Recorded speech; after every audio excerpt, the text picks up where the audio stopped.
ಮಹದೇವಪ್ಪ ಅವರು ಎಲ್ಲವನ್ನೂ ಕೂಡ ಅಲ್ಲಗಳಿದ್ದಾರೆ. ಆದರೆ ಪ್ರಿಯಾಂಕಾ ಖರ್ಗೆ ಅವರು ವಿಚಾರದಲ್ಲಿ ಮಾತನಾಡಿದ್ದಾರೆ. ಅವರೇನು ಹೇಳ್ತಾ ಇದ್ದಾರೆ ಈ ಬಗ್ಗೆ?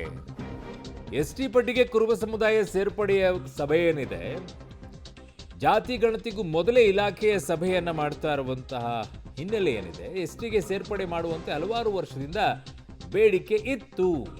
ನಾಳೆ ಕುರುಬ ಸಮುದಾಯದ ಬಗ್ಗೆ ಸಭೆಯನ್ನ ಕರೆದಿದ್ದಾರೆ. ನಾಳೆ ಇದೆ ಅಂತೆ.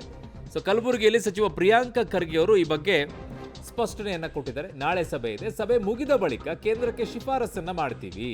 ರಾಜ್ಯ ಸರ್ಕಾರಗಳು ಇದು ಮಾಡೋಕ್ಕಾಗೋದಿಲ್ಲ, ಇದರಲ್ಲಿ ಯಾವುದೇ ರಾಜಕೀಯ ಮಾಡೋಕ್ ಹೋಗಲ್ಲ ಅಂತ ಹೇಳಿದ್ದಾರೆ. ಈಗ ಕುರುಬ ಸಮುದಾಯವನ್ನು ಎಸ್ಟಿಗೆ ಸೇರಿಸುವ ವಿಚಾರದಲ್ಲಿ ನಾಳೆ ಸಭೆ ಮಾಡಿ ತದನಂತರ ಕೇಂದ್ರಕ್ಕೆ ಕಳಿಸ್ತಾರೆ. ಕೇಂದ್ರ ಏನು ಮಾಡುತ್ತೆ ಅನ್ನೋದನ್ನ ನೋಡಬೇಕು. ಜಾತಿ ಗಣತಿಗೆ ಸಂಬಂಧಪಟ್ಟಂತ ಅಲ್ಲ, ಕೋಲಿ ಸಮಾಜ ಇರ್ಬೋದು ಮತ್ತು ಕುರುಬ ಸಮಾಜದವ್ರು ಇರ್ಬೋದು, ಬೇಡಿಕೆ ಹಲವಾರು ವರ್ಷದಿಂದ ಇದೆ.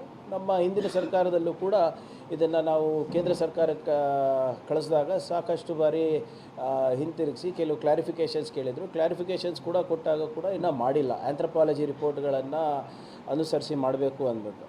ಸೊ ಈಗ ಎರಡು ಮೀಟಿಂಗ್ಗಳನ್ನು ಬ್ಯಾಕ್ವರ್ಡ್ ಕ್ಲಾಸ್ ಇಲಾಖೆದವರು ಮಾಡ್ತಾ ಇದ್ದಾರೆ, ಹಿಂದುಳಿದ ವರ್ಗದ ಇಲಾಖೆದವರು ಮಾಡ್ತಾ ಇದ್ದಾರೆ. ಮೊದಲನೇದು ಕುರುಬ ಸಮಾಜದ ಕರೆದಿದ್ದಾರೆ ಅನಿಸುತ್ತೆ, ಬಹುಶಃ 14ನೇ ತಾರೀಕು ಕರೆದಿರ್ಬೋದು. ಕೋಲಿ ಸಮಾಜದವ್ರದ್ದು ನಾಳೆ ಕರೀತಾ ಇದ್ದಾರೆ. ಎರಡೂ ಸಪ್ರೇಟಾಗಿ ಕರೆದು ಮಾಡ್ತಾ ಇದ್ದಾರೆ. ಮತ್ತು ಈಗಾಗಲೇ ಇವೆರಡರ ಸಂಬಂಧಪಟ್ಟಕ್ಕೆ ಈಗಾಗಲೇ ನಾನು ಕೂಡ ನಮ್ಮ ಜಿಲ್ಲೆಗೆ ಸಂಬಂಧಪಟ್ಟಂಥ ವಿಷಯಗಳಿಗೆ ಚರ್ಚೆ ಮಾಡಿದ್ದೇನೆ. ಕೋಲಿ ಸಮಾಜಕ್ಕೆ ಏನು ಎಸ್ಟಿಗೆ ಸೇರಿಸ್ಬೇಕಂತ ಇದೆ. ಮಾನ್ಯ ತಿಪ್ಪಣ್ಣಪ್ಪ ಕಮ್ಮಕ್ನೂರು ಸಾಹೇಬರು ಕೂಡ 1-2 ವಾರದ ಹಿಂದೆ ಆ ಮೀಟಿಂಗ್ನಲ್ಲಿದ್ದರು.